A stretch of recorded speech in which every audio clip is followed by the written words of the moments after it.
Morning friends, today வந்து நவதானியம் வடை. நவதானியம் வந்து 2 cups, அப்புறம் வந்து உளுந்து வந்து 1 கப். நம்ம வந்து என்ன பண்ணுறோம், நான் இதை ஏற்கனவே வந்து இது எல்லாமே போட்டு நம்ம ஸ்டோர், ஏற்கனவே நான் என்ன பண்ணேன், 2 கப்ஸ் நவதானியம் ப்ளஸ் வந்து உளுந்து போட்டு எல்லாமே ஊற வச்சுருக்கேன். அது வந்து நல்லா ஒரு 8 ஹவர்ஸ் ஊறின அப்புறமேட்டு வந்து நம்ம என்ன பண்ணணும்னா, ஒரு மிக்ஸி ஜார் எடுத்துக்கோங்க. மிக்ஸி ஜாரில் வந்து இது வந்து கார்லிக் பூண்டு வந்து போட்டுக்கணும்.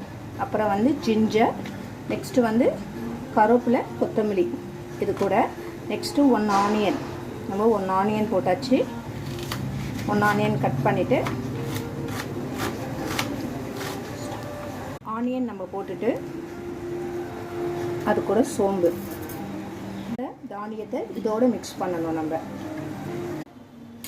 இதை அரைச்சி முண்டு காஞ்ச மிளகாய் நம்ம போட்டுக்கணும். வடைங்களை நான் இப்போ சுட்டுறேன்.